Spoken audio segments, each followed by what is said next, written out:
One आज चाहिँ हामी motion of electron in an electric फिल्डको डेरिभेसन गर्दै जाँदैछौँ। यो चाहिँ कसरी आउँछ भने क्वेसनमा त्यो डेरिभेसन हो। Motion of electron in an electric field चाहिँ प्याराबोलिक हुन्छ भनेर प्रुभ गर भनेर आउँछ यो चाहिँ। अनि यसमा चाहिँ बुझ्नुपर्ने चाहिँ फिगर बुझ्नुपर्छ होइन, फिगर बुझ्नुपर्ने हुन्छ। अनि तपाईँहरूलाई म फर्स्टमा चाहिँ फिगर बुझाउँछु है।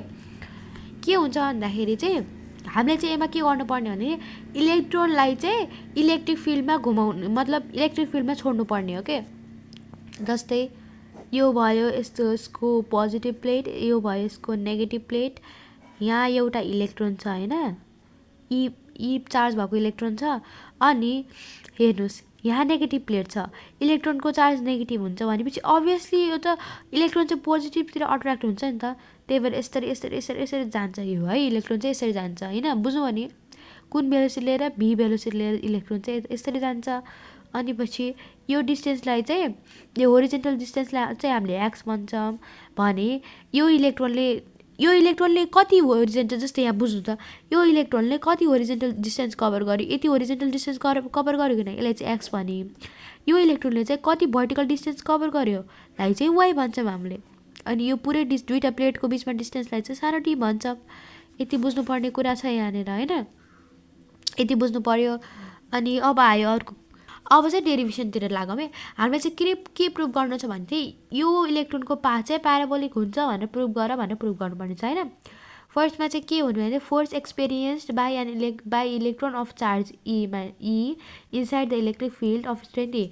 यो इलेक्ट्रोनले चाहिँ यहाँ के अरे फोर्स कति एक्सपिरियन्स गर्यो चाहिँ भने चाहिँ एफ इजिकल टु यो हो चाहिँ यसको फर्मुला। यो फर्मुला कसरी भनेपछि यो भनेको चाहिँ यो इलेक्ट्रोनले कति फोर्स एक्सपिरियन्स गर्यो, इलेक्ट्रिक फिल्डमा लागेको कति फोर्स एक्सपिरियन्स गरेको भने यो हो। यसको फर्मुला चाहिँ क्युई हुन्छ होइन। क्यु भनेको चार्ज हो, चार्ज यहाँ के छ, चार्ज भनेको यहाँ इलेक्ट्रोन मात्र छ किन हो, त्यही भएर चाहिँ ई लेख्यो, एफ इजिकल टु ई, यो त्यही भएर लेखेको है, बुझ्नुभयो नि। अब यो चाहिँ फोर्स कति लाग्छ भन्ने भयो होइन। अब एक्सक्लेसन प्रोड्युस अन द इलेक्ट्रोन, अब एक्सक्लेसन यो इलेक्ट्रोनमा कति एक्सक्लेसन प्रोड्युस भयो भने चाहिँ force F equal to M हो कि होइन। त्यहीलाई चाहिँ A equal to F by M लेख्यौँ। अनि एफको ठाउँमा चाहिँ यो माथिको ई लेख्यौँ अपन यो चाहिँ पुछि चाहिन्छ, त्यही भएर अहिले निकालेको हो है। अनि त्यस पछाडि अर्को आयो यदि अब हामीले चाहिँ यहाँ के अरे होरिजेन्टल पनि भर्टिकल पनि डिस्टेन्स निकाल्नु पर्ने छ कि। अब यो वाइ भनेको चाहिँ deflection in the vertical direction हो कि होइन। कस्तो भनेपछि यो चाहिँ यो भर्टिकल डिस्टेन्स हो कि नै वाइ भनेको, यो फिगरमा हेर्नु त यो इलेक्ट्रोनले कभर गरेको भर्टिकल डिस्टेन्स भनेको चाहिँ वाइ हो। त्यही भएर वाइ इजिकल टु, वाइको फर्मुला के हो, वाइ इजिकल टु के अरे यो चाहिँ वाइ भनेको डिस्टेन्सको ठाउँमा राखेका छौँ कि। यसको मेन फर्मुला चाहिँ के, S equal to u t plus half a t square हो कि होइन। यहाँ यो इनिसियल भेलोसिटी 0 भएर चाहिँ यो कटायौँ अनि S equal to 1/2 eighty square हुनुपर्ने। एसको ठाउँमा चाहिँ हामीले यहाँ भर्टिकल डिरेक्सनमा भएको डिस्टेन्स निकालिरहेको छौँ, त्यही भएर चाहिँ यहाँ वाइ लेखेको, Y equal to 1/2 eighty square. एको ठाउँमा यो लेख्यौँ किनकि यहाँ माथि त्यही डिराइभ गरेको छौँ, बुझ्नु भयो नि यहाँसम्म। त्यस पछाडि आयो हाम्रो horizontal distance. If x be the horizontal distance travel by an electron in time T, यो एक्स भनेको चाहिँ होरिजेन्टल डिस्टेन्स हो के अरे ट्राभल गरेको। देन एक्स भनेको होरिजेन्टल डिस्टेन्स हो। जस्तै कस्तो भनेपछि भेलोसिटी भनेको के हो, डिस्टेन्स अपन टाइम हो कि होइन, डिस्टेन्स अपन टाइम।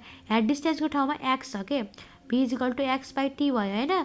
अब टीको ठाउँमा के आयो, एक्स बाई भी, बुझ्नुभयो नि, त्यही लेख्यो यहाँनिर, त्यो भयो। अब यहाँ टीको ठाउँमा चाहिँ एक्स बाई भी लेखौँ, हामीले यसको लेख्यौँ फ्रन्ट नाउ युजिङ इक्वेसन यो भयो। अनि 1/2 यति आयो, बुझ्नुभयो नि। अनि हामीले यो सबैलाई चाहिँ भेरिएबल के मान्यौँ भने x square, y equal to k x square. अब यो भनेको चाहिँ एउटा प्याराबोलिक पाथको इक्वेसन हो कि होइन, हो नि। त्यही भएर चाहिँ यति लेख्यौँ भनेपछि के भनेको कन्सटेन्ट भयो, वाइ इजिकल, अनि यो चाहिँ त्यही भएर प्रुभ भयो प्याराबोलिक पाथ भनेर। अब यो भएर चाहिँ hence it represents the equation of parabola लेख्न पायो, हेन्स।